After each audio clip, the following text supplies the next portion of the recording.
बिस्मिल्लाहिर्रहमानिर्रहीम। अस्सलाम वालेकुम व्यूअर्स। आज मैं आपके साथ लाहौरियों की पसंदीदा, लाहौरियों की फ़ेवरेट लाहौरी लड्डू पीठी की रेसिपी आपके साथ शेयर करूंगी। और व्यूअर्स, रमज़ान स्पेशल रेसिपी है। रमज़ान में बहुत ज़्यादा पसंद आती है सबको, बच्चे बड़े सभी की फ़ेवरेट रेसिपी है।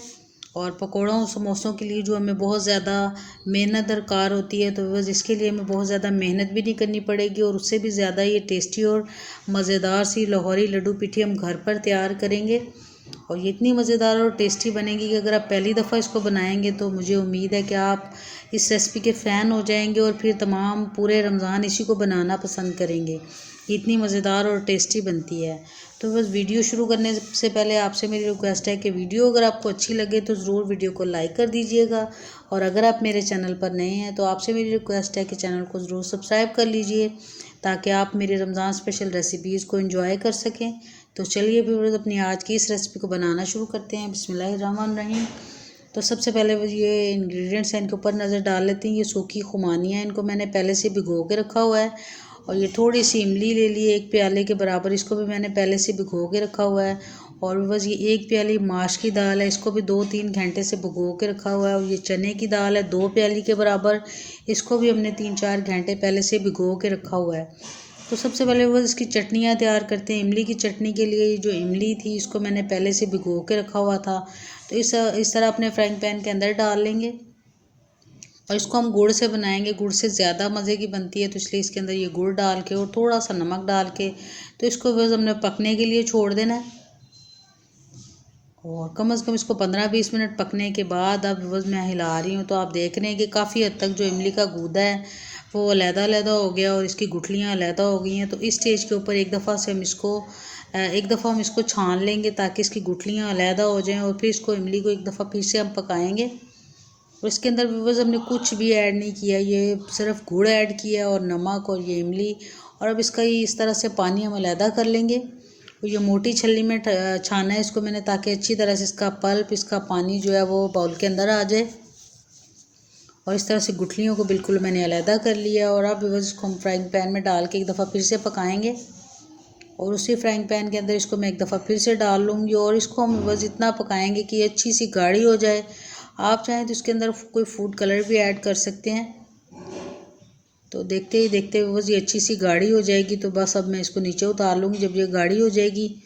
तो दूसरी तरफ बस ये जो हमने खुबानी की अभी जो मैंने आपको दिखाई थी, खुश्क खुरमानियाँ भिगो के रखी हुई थी, तो इसको अच्छी तरह से धो के मैंने भिगो लिया था। और अब उसी पानी के अंदर इसको अच्छा सा हम पहले ग्राइंड करेंगे। जिस पानी के अंदर इसको मैंने भिगो के रखा था उसी के, क्योंकि भिगोने से पहले इसको मैंने अच्छी तरह से वॉश कर लिया था। और इसको अच्छा सा हम ग्राइंड करेंगे और चटनियाँ हम पहले तैयार कर लेंगे। तो बस ये 10 मिनट में आप इस रेसिपी को बना सकते हैं, अगर दालें भी आपकी पहले से भीगी हुई हैं। और इतनी मज़ेदार और टेस्टी सी रेसिपी है कि सबसे कम टाइम में आप इसको बना सकते हैं और सबको एंजॉय कर सकते हैं इस रेसिपी को। और अब बस इसको अच्छा सा ग्राइंड करने के बाद अपनी इस सॉस पैन के अंदर मैं डाल के चूल्हे के ऊपर पकने के लिए रख दूँगी। और इसके अंदर भी बस हमने बहुत ज़्यादा इंग्रेडिएंट्स डालने की ज़रूरत नहीं है। इसी जग के साथ थोड़ा सा पानी भी ऐड कर लिया। और अब 1 कप के करीब इसके अंदर मैंने चीनी डाल ली है। चीनी डालने के बाद बस ½ टी स्पून नमक, और बस इसके अंदर इसके अलावा हमने कुछ भी ऐड नहीं करना। अच्छा सा इसको पकाएंगे और जो ही ये अच्छी तरह से पक के थोड़ी गाढ़ी हो जाएगी तो बस नीचे उतार के एक दफ़ा फिर से मैंने इसको ग्राइंड कर लिया है। और आप देख रहे हैं कि इमली की चटनी और ये जो खुबानी की चटनी मैंने तैयार कर ली है, एक साइड पर रख लेंगे खूब ठंडा होने के लिए। और दूसरी तरफ वही जो हमने चने की दाल रखी हुई थी इसको हम ग्राइंड करेंगे, लेकिन इसके अंदर बस हमने पानी यूज़ नहीं करना। जो इसका ऊपर का पानी था वो मैंने उतार दिया था, और जो थोड़ा सा इसके अंदर पानी रह गया था उसी के साथ इसको इस तरह से हम ग्राइंड कर लेंगे। ये आप देख रहे हैं कि इसके अंदर बहुत ज़्यादा पानी नहीं है, बहुत ज़्यादा इसको पतला नहीं कर लेना। और साथ ही जो दूसरी दाल थी उसको भी मैंने इसके साथ मिक्स कर के अच्छा सा ग्राइंड कर लिया। इसके अंदर भी हम पानी बिल्कुल यूज़ नहीं करेंगे। और अब बस इसके अंदर ये थोड़ा सा मैं नमक ऐड कर रही हूँ, ½ टी स्पून के बराबर। और ये बेकिंग पाउडर है, बेकिंग पाउडर यूज़ करेंगे, बेकिंग सोडा हमने इसके अंदर नहीं डालना। और ये ½ टी स्पून के बराबर इसके अंदर बेकिंग पाउडर मैंने डाल दिया है। और ये थोड़ी सी बस अजवाइन डालेंगे, इससे टेस्ट बहुत अच्छा आता है इसका। थोड़ा सा हम ज़ीरा डाल लेंगे, ½ टी स्पून से भी थोड़ी कम अजवाइन, और थोड़ा सा मैंने ज़ीरा डाला है, बहुत अच्छा फ्लेवर आता है इससे।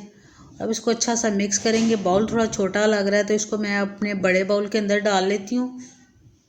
और अब इसको व्यूअर्स मैंने अपने बड़े बाउल के अंदर डाल लिया है। तो अब व्यूअर्स इसको जब हम फ्राई करेंगे तो उसके लिए ये टेक्निक हमने यूज़ करनी है। इस तरह से एक चम्मच लेना है और उसको इस तरह से हमने गीला करके तो अपने इस बैटर को उठाना है। दूसरी तरफ व्यूअर्स चूल्हे के ऊपर मैंने कढ़ाई रखी हुई थी, खूब ऑयल को गर्म करके उसके अंदर इसको डालना है। और एक दफ़ा फिर जितनी दफ़ा हम इसको डालेंगे उतनी दफ़ा चम्मच को पहले हमने गीला करना है और फिर इस तरह से बैटर को उठाते जाएंगे और अपनी कढ़ाई के अंदर डालते जाएंगे। इससे क्या होगा, एक तो व्यूअर्स हमारा साइज़ बिल्कुल मैनेज रहेगा, बिल्कुल बाज़ार वाला, और दूसरा आप देख रहे हैं कि इसकी प्रॉपर शेप आती है इसके साथ। तो अब इस एक साइड से पकने के बाद अब व्यूअर्स इसकी साइड चेंज कर रहे हैं। चूल्हे की आंच को मैंने थोड़ा सा ज़्यादा तेज़ करने के बाद मीडियम कर लिया था। और अब इसको अच्छा सा कलर आने देंगे हिलाते हिलाते। तो ये जो साइड पे बूंदी सी थी वो मैंने पहले निकाल ली ताकि वो हमारे ऑयल को ख़राब ना करे।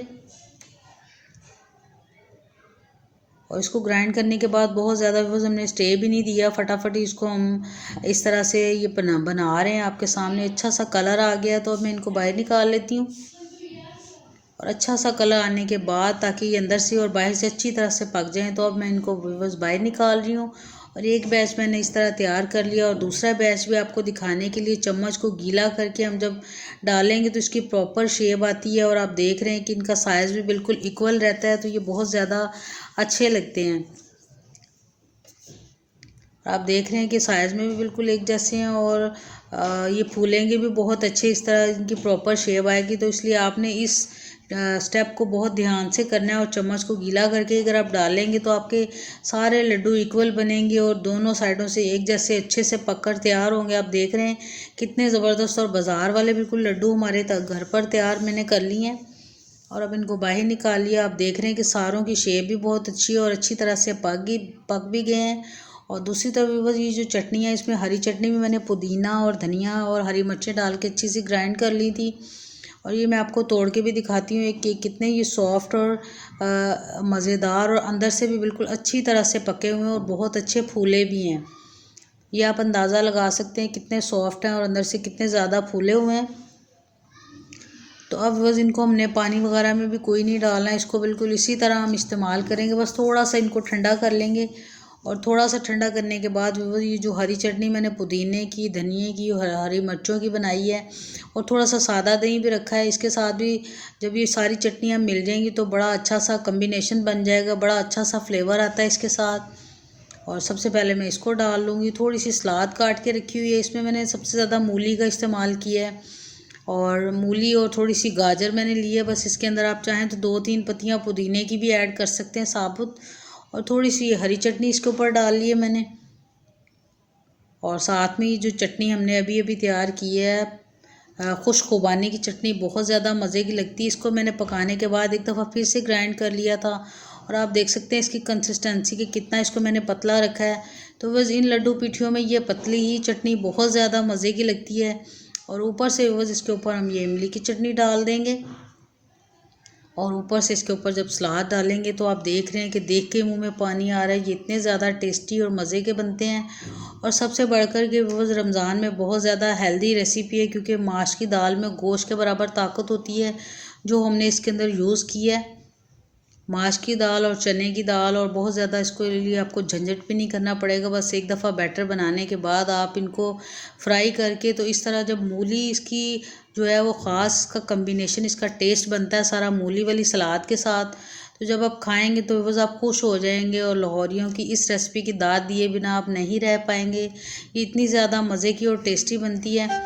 तो बस देख रहे हैं आपके देख के मुँह में पानी आ रहा होगा कि कितनी ज़बरदस्त ये 2-3 प्लेटर मैंने तैयार कर लिए हैं। मुझे उम्मीद है कि आपको ये रेसिपी बहुत अच्छी लगेगी, बहुत पसंद आएगी। तो उस वीडियो अगर आपको थोड़ी सी भी अच्छी लगी है तो ज़रूर वीडियो को लाइक कर दें। और अगर आप मेरे चैनल पर नए हैं तो आपसे मेरी रिक्वेस्ट है कि ज़रूर मेरे चैनल को सब्सक्राइब कर लीजिए। तो फिर मिलेंगे व्यूअर्स इंशाल्लाह ताला इसी तरह की नई नई रेसिपीज़ के साथ, रमज़ान स्पेशल रेसिपीज़ के साथ। तब तक के लिए अल्लाह हाफ़िज़।